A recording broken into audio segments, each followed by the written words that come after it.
سال کی شروعات بھی قربانی سے ہے اور ختم بھی قربانی سے ہے۔ یہ میسج ہے کہ دین اسلام قربانیاں چاہتا ہے۔ اسی لیے شاعر نے کہا تھا، اسلام تیری نبض نہ ڈوبے گی حشر تک، تیری رگوں میں رواں خون ہے چار یار کا۔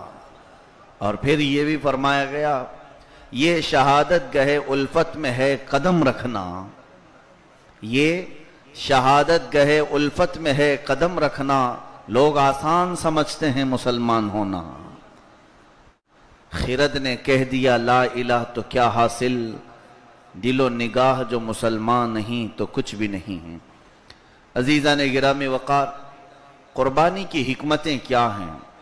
اور حجاج کرام کا یہ موسم جہاں سارے زائرین حرم اب دو کپڑوں میں ملبوس عرفات و مینا کی تیاریوں میں مصروف ہیں، اللہ تبارک و تعالیٰ نے اس عبادت سے پوری کائنات میں بسنے والے مسلمانوں کو ایسے جوڑ رکھا ہے۔ بہت سارے حج کے لیے جاتے ہیں اور وہ اپنی آنکھوں سے دیدار کرتے ہیں ان حسین مناظر کا، اور جو نہیں جاتے ان کا دل وہاں پہنچ گیا ہوتا ہے۔ ان دنوں میں وہ مناظر ان کی آنکھوں میں رقص کرتے رہتے ہیں۔ بیٹھے بیٹھے کبھی نہ کبھی دماغ میں یہ گونج پڑی جاتی ہے، لبیک اللہم لبیک۔ میں یہاں قربانیوں کا ذکر کر رہا ہوں، پہلے میں یہ عرض کر دوں قربانی کس لیے اور اصل قربانی ہے کیا چیز؟ ایک جانور خریدنا، بکرا ہو، بیل ہو، اونٹ ہو، یا کوئی جس کی شریعت نے حکم دی ہے، ان جانوروں کو لانا اپنے پیسوں سے اور اس کو قربان کر دینا اور اس کے گوشت کو بانٹ دینا، خود کھا لینا، رشتہ داروں میں تقسیم کرنا، اسی کا معنی قربانی۔ ہم اس ظاہری معنی تک ہی محدود ہیں۔ در حقیقت یہ قربانی ہمیں ایک بہت بڑا درس دیتی ہے، بہت بڑی ہمیں عبرت سکھاتی ہے۔ قربانی جان دینے کو کہتے ہیں، نثار ہونے کو کہتے ہیں۔ عزیزان گرامی وقار، یہاں پر ان لوگوں کو اس بات کا اچھا احساس ہوگا جو اپنے گھر میں جانور پال کر کے قربانی کرتے ہیں، کہ جس وقت اسے ذبح کرنے کے لیے لٹایا جائے درد آپ کو ہونے لگے گا۔ قرآن میں تمہاری نیتیں اللہ تک پہنچتی ہیں، تمہاری نیتیں پہنچتی ہیں۔ بکرے کا گوشت اور بکرے کا خون اللہ تک نہیں پہنچ رہا ہے۔ اللہ فرماتا ہے تمہاری نیتیں اور بے عیب جانور کی قربانی کرو تاکہ اچھی سواری تمہارے لیے قیامت کے دن ہو جائے۔ اب اندازہ کرو جو تمہاری پل صراط پر سواری بننے والا ہے اس کی کتنی عزت ہونی چاہیے۔ اسی لیے ہمارے بزرگان دین قربانی کے جانور کا اتنا احترام کرتے تھے، عزت کرتے تھے۔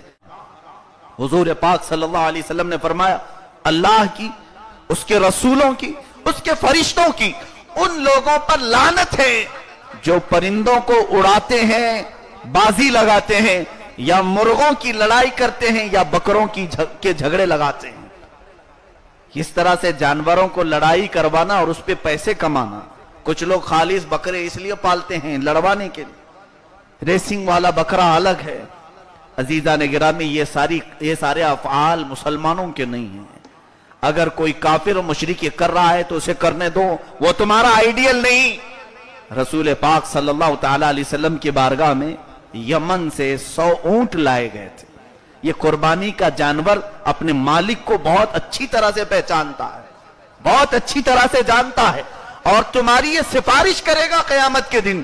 اس کے ساتھ ایسی بدتمیزی کرو گے، اس کے ساتھ ایسی بے حرمتی کرو گے۔ حضور پاک صلی اللہ علیہ وسلم کے پاس جب اونٹ آئے، وہ بھی کیسے جانور تھے۔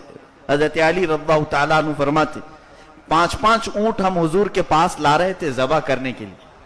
وہ جانور کیسے تھے؟ ہم تو جانور کو بے عقل سمجھتے ہیں، لیکن وہ جب جانور 5 آتے تو وہ اونٹوں میں آپس میں لڑائی ہو جاتی۔ کوئی اونٹ دھکا دے کر دوسرے اونٹ کو پیچھے کرتا، وہ اونٹ دھکا دے کر اسے پیچھے کرتا۔ وجہ کیا تھی؟ ہر اونٹ پہلے حضور کے ہاتھ سے ذبح ہونا چاہتا تھا۔ رسول کریم صلی اللہ تعالیٰ علیہ وسلم نے ایک مرتبہ قربانی فرمائی، 2 جانور ذبح فرمائے، چت کبرے بکرے، یعنی جس میں سفیدی اور कालापन दोनों होता है, इसको चितकबरा कहते। हदीस पाक में 2 बकरे ज़बा फरमाए, पहली कुर्बानी अपनी तरफ से की और दूसरे बकरे की कुर्बानी अपनी पूरी उम्मत की तरफ से फरमाए, पूरी उम्मत की तरफ से फरमाए। जो न भूला हम गरीबों को रजा, याद उसकी अपनी आदत कीजिए। हम तो पैदा भी नहीं हुए थे, हमारे नबी सल्लल्लाहु अलैहि वसल्लम ने अपनी कुर्बानी में हमें भी शामिल फरमाया। तो आज जिसकी इस्तिताअत है वो कुर्बानियों में अगर बड़े का हिस्सा लेता है तो एक हिस्सा मेरे रसूल के नाम से जरूर ले, मेरे आका सल्लल्लाहु अलैहि वसल्लम के नाम से भी वो कुर्बानी करे। कुर्बानी के जानवर के हर चीज का अदब भी करो। अल्लाह की राह में गया है, ये अल्लाह की राह में कुर्बान हुआ है, उसके सींग, उसके चमड़े, हत्ता के फिक़ह की किताबों में यह तक लिखा है उसके चमड़े को फेंक ना दिया जाए बल्कि अच्छे कामों में इस्तेमाल किया जाए। ये तमाम चीजें तो हमने अक्सर खत्म कर दी और यही सारी चीजें हैं जो आज गैरों को हमारी तरफ उंगली उठाने का मौका मिला। मैं यहां पर उन तमाम बुरी बातों से रोकना चाहूंगा जो नालियों में, सड़कों पर, गटरों पर जानवरों के फजलात फेंके जाते हैं। उसके लिए अगर म्यूनिसिपैलिटी इंतजाम करती है तो उसका आप भरपूर इस्तेमाल करें और उनके चमड़ों का भी अदब करें। सींग और खुर को भी गटर नालियों में न फेंकें बल्कि उसको अगर म्यूनिसिपैलिटी की गाड़ी ले जाकर किसी जगह डंप करती है तो ठीक है, और दफन करने की हमारे यहां अगर जगह नहीं है तो हम इस हालत में मजबूर हैं डाल दें। ये तमाम आदाब जब तक कुर्बानी के हमारे अंदर ना आएंगे कुर्बानी के फायदे हमें नहीं मिलेंगे, कुर्बानी की जो बरकतें हैं वो नहीं मिलेंगी। साथ ही आखिरी बातों में ये भी अर्ज करूंगा, कुर्बानी का गोश्त यकीनन हम सब बड़े शौक से खाते हैं, लेकिन इसमें सबसे पहला हिस्सा उन गुरबा और मसाकीन का है, और किसी गरीब को गोश्त नहीं पहुंचा तो सारे लोगों की कुर्बानी मशकूक हो जाएगी, मुअल्लक हो जाएगी। एक बेवा या एक यतीम गोश्त लेने से रह गया और उसके दिल से दुख भरी आवाज रब तक पहुंच गई तो सारों की कुर्बानी बीच में लटका दी जाएगी, कबूलियत के मकाम पर नहीं पहुंचेगी। इसलिए सबसे पहला हिस्सा है उन लोगों को तलाशो और उन तक पहुंचाओ।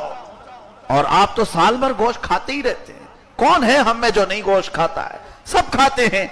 अगर कुर्बानी का गोश्त उन फुकरा और मसाकीन तक पहुंच जाता है।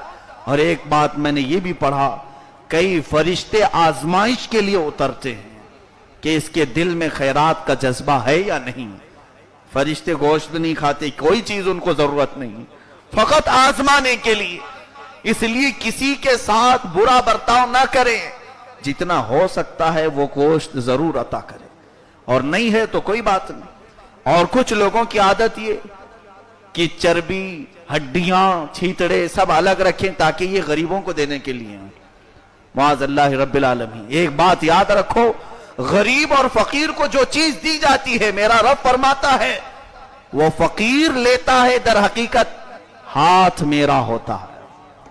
तुम देखो तुम्हारे रब को तुम क्या दे रहे हो।